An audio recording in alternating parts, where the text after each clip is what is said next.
Hello my friends and welcome. It's time to talk about Syria, hopefully for the last time on my channel, well, at least in a full video dedicated to this topic, because you know the events happen in the country dramatically fast. And yes, probably it's the new flag of Syria. It has the green color on the top instead of red, and one more star is added in the middle. However, the events happening now in Syria are far to be perfect, because still there are many of the groups which confront each other. For example, the Micah 73 analytic listed that there was the confirmed conquest of Manbij by SNA, so Syrian National Army. Unfortunately, there are videos summary of zeroing in hospitals and on the streets. So massacres continue. The violence in Syria is really far to be stopped. At the same time, there is also the confirmation that Israel started its operation to create some sort of the buffer area, because it doesn't like the new neighbors really. They say that they will provide the self-defense in that way for them. There were negotiations between Assad regime and Russia to guarantee some sort of the local security for Israel. As an exchange, Israel should have done something in favor of Russia, but now it's not necessary for Israel. They've took the ground. They will not start the great offensive towards Syria, but they target, for example, military infrastructure of Syria. They don't want rebels and now opposition forces which took the power to have some of the advanced military units. For this reason, they've destroyed, for example, those Gazelle helicopters which were captured by rebels before, so I guess it was before, it is after, in Damascus airfield. I say that there is one more helicopter in kind of the robust and very thick hangar, but it sustained damages. So Israel doesn't want the new power to obtain this kind of the technology, even though rebels before say that they're not enemies to Israel. And even this night, Israel continued to target the military infrastructure of Syria in all of the military facilities, airports, ports, cities. Mostly they hit ammunition, aviation and air defense systems. So yeah, those pictures came at first yesterday, showing those helicopters in quite a good state, obviously airworthy, with some of the big bada boom missiles, and Israel didn't like those. Well, honestly, I don't think that Israel is looking at the forces in Syria as its enemies, but it wants to secure itself from the possible wrongdoing of some of the forces which might in some way take the power in Syria. So they decided to kaput the military infrastructure there. And you know, the Russian military bloggers start to panic, and here you see why. One of their biggest propaganda influencers wrote this: "I would like to address our Israeli partners.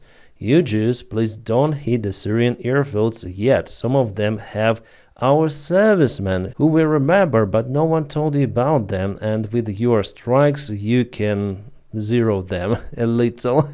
So definitely all of the Syrian military bases had in one way or other some of the Russian specialists working there, and Russia wasn't able to evacuate them at the proper time, so they're still there. Moreover, if you look at this map, the HTS forces Hayat Tahrir al-Sham already reached the Russian bases. Still, they're not entering those, but they are thinking about it. Meanwhile, Russia tries to evacuate the rest of their forces. Some of the Russian forces were even presented in the Kurd-controlled territory as some sort of the peacekeepers. But now they are forced to retreat, and they are going around Syria with their convoys trying to reach the safe spot. This is the video of the Russian convoy filmed that they are going somewhere, they don't know yet where. There were some of the negotiations between the Russian and Turkish side, and also the United States of America, to approve the safe withdrawal of the Russian forces from Syria. What is interesting, that Russians even took Tochka-U system with them. At least this vehicle is the Tochka-U launcher. And probably it's the vehicle of the same convoy. The picture was taken on the Kurdish-controlled territory yesterday. The Kurd forces actually were the part of this convoy for some time, but later on Russian forces separated and went to the free territory, to the deserts. Maybe they will evacuate safely or not. No one knows the destiny of this convoy. I also saw this kind of the video with the Russian Panzer as air defense system based on the Russian Kama strike. Well, I think that the Russians did it themselves. They received the order that they are unable to evacuate this particular system from Syria, and it's better to destroy it. My friends, by the way, if you want to support the job that I do on YouTube, you may join my Patreon page. The link for it is available in the video description just below. Thank you so much for supporting my motivation. This picture was taken today in Manbij, and there is some fight between the pro-Turkey forces and the Kurd forces. Basically, you can see it here, it's Syrian National Army against the Kurd forces, which are backed up by the United States of America. Turkey also backs the HTC forces, which did the most job advancing towards Homs and towards Damascus, but Damascus was taken by the other opposition group. Also there is the Syrian Free Army, local Islamic State groups which still exist and, by the way, were targeted by the American aviation. There was the report issued by Pentagon that the United States of America used their B-52 bombers even to ensure that ISIS will not use the current situation in their favor. So as I say, the situation is terribly difficult, it is far to be ideal, and finally I think that it's impossible to achieve the unity in Syria at the current phase. No. Especially if we speak about the long-term enemies like Kurds and pro-Turkish forces. Turkey is very strict with Kurds on its own territory, and obviously Erdogan will not allow Kurds to create their country, for example, on the territory of Syria. But still they try, and it's very interesting that the United States do support Kurds. And also United States supports Syrian Free Army, by the way. So every side plays its own specific game, big players, small players.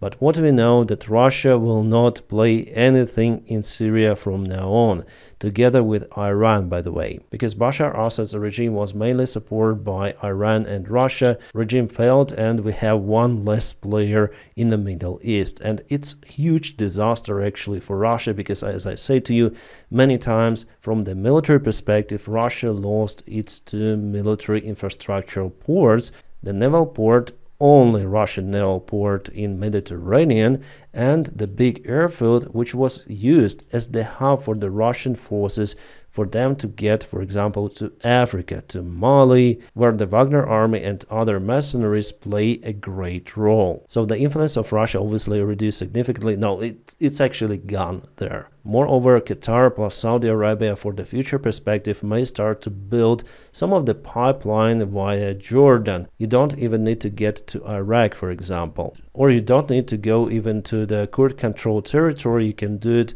via Damascus over here through the pro-Turkish land. So it's not necessary to negotiate this pipeline with the rest of the Syria. No, Turkey is just enough. That is why Turkey started to play a main role in the Middle East and probably in Europe as well. Because if that big project will be done, yes, Turkey will sell basically the Qatar gas to Europe. It will get billions for the gas transfer. It will have one more source for the natural resources in their own economy. And obviously it is profitable for Qatar and Saudi Arabia. They will increase their influence dramatically, not just in the Middle East, but in Europe as well. And they may sell their gas for the much lower price compared to the Russian one, because for Russia it costs lots of the funds to get that gas from underground, and also the way for the Russian gas is much longer. Well, you may say that Ukraine will get less funds as well, because Ukraine is transferring the Russian gas to Europe. But after all, I don't think that Ukraine should transfer the Russian gas at all, because Russia is the enemy of Ukraine, at least for now. So in a way, this pipeline could be a good relief for Europe to have one more source of the natural resources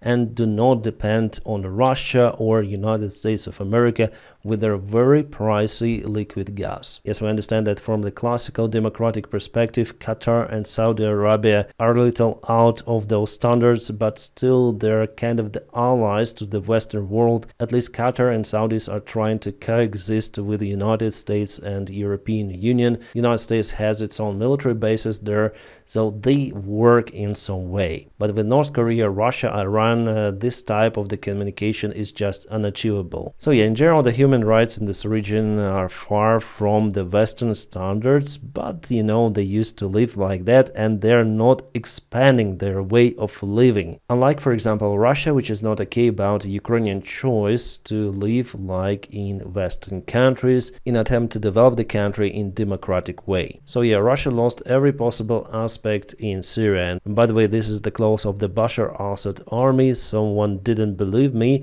then I was saying that they're changing their clothes, but in fact they did it. There is also a massive amnesty done for the Assad conscripts who didn't do any sort of the war crimes and just served in the Syrian army. But the part of those soldiers went to Iraq. They crossed the border and they asked for some sort of the shelter. So what's about the Russian military bases? It is temporarily negotiated that those bases will be secured until the Russian side evacuates everything, so Russia also officially confirmed that they are withdrawing their troops from Syria. Officially, Russia stated that they've lost 140 with something soldiers during the Syrian war. Unofficially, the losses are close to 1,000, and lots of the equipment was lost, by the way. And there was the legendary battle happened almost 6 years ago in Syria between the American Special Forces and Wagner mercenaries, where during the intense 4-hour battle the Wagner army lost more than 200 soldiers. For Americans, everything worked almost according to the book, so the Russian forces advanced towards American positions. There was the small group of approximately 40 American special operators, basically Marines and their Syrian allies, who found themselves significantly outnumbered, outgunned and under attack inside the burned-out natural gas refinery in eastern Syria. There were dozens of the Russian armored vehicles, including tanks, close on their position. The United States dug down their positions, and after the 3 hours of bombardment, the Russian mercenaries and Syrian counterparts began closing for the killing blow. So actually Russians were up to take the American positions out there, but Americans called for backup.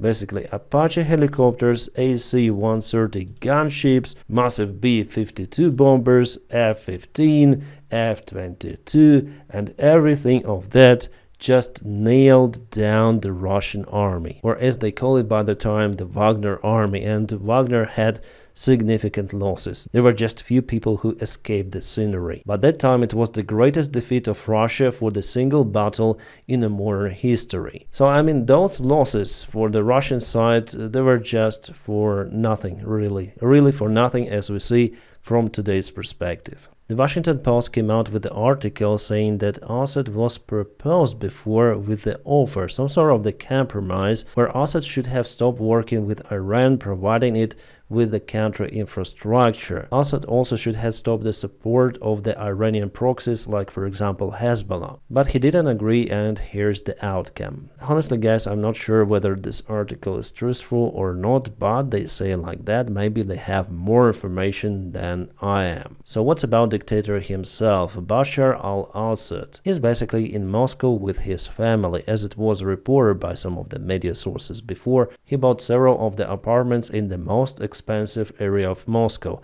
the Moscow city. So he will live there probably till the end of his life or till the end of the Russian regime, because the war crimes Assad did in Syria has no expiry period, so he could be potentially prosecuted throughout his life. And as the usual dictator, Assad obviously had his own expensive cars garage. The same actually goes for Ukrainian ex-president Yanukovych, who also went to Russia. He had his really expensive villa, several of the houses, and the garage with expensive cars. I think that you can find this stuff in any sort of the garage of any sort of the dictator, really. Well, if you're a businessman, you have expensive things, it's one thing, but if you're a manager of the country, you can only buy the stuff using corruption and the country budget funds. That's why people hate that from politicians. But quite okay for the businessman buying Ferraris, for example. So what the current situation in Syria means for Ukraine? Well, first of all, we understood that the Ukrainian war is the #1 priority for Putin. He didn't want to use even the fraction of his forces trying to save the Assad's regime, because Russia is stuck in Ukraine. Even Donald Trump actually humiliated Russia, saying that they have tremendous losses in Ukraine and they're unable to defend Assad. So Russia has the huge reputational loss, and because of that, probably Putin will use something in Ukraine, like for example striking very important Ukrainian infrastructure with a Russian missile. Well, in the coming days, we're gonna see something really big for sure. The Putin nuts in the head are losing. He really wants to show that he's still a capable dictator, that everyone should afraid him. But still, they will not use nukes because of the many reasons I've told you in my previous videos. What it also means that Russia may use the part of the forces which they've took from Syria in the war against Ukraine, but we are speaking maximum about 8,000 100,000 soldiers. And with the current pace of war, it means almost nothing. And we also understand that Russia is so focused on Ukraine that it is not willing to end this war really. It will continue it. Unfortunately, the talks about some sort of the peace agreements in Ukraine are just the talks until Putin is willing to stop, and he is not willing to stop. You may negotiate with Russia about anything you want, but those negotiation agreements worth nothing without the robust security guarantees for Ukraine. Yeah, obviously Ukraine is now, as we see, is unable to regain the previously lost territories using the military power, but at the same time Ukraine is unable to allow significant losses. So in the middle of 2022, Putin changed his plans from the blitzkrieg in attempt to get Kyiv and many other cities to the long-term war. He's trying to achieve his goals by exhausting Ukraine and its allies, and the situation in Syria actually shows that Russian regime could be defeated, as for example the Syrian one. You just need to push again and again. So the Syrian war continued for many years, but finally 1 week and Assad is over, at least for Syria, and Russia is over for the Middle East and probably even for Africa. By the way, France is very happy that Assad regime is gone as well. Well, we'll see how it goes for Syria. For Ukraine, well, it's better to brace for the possible strikes, more strikes or special strikes from Russia in the coming days. So guys, I hope you enjoyed this video. Hit the like for it, and as usual, I wish you all a peaceful sky wherever you are, and have a great time.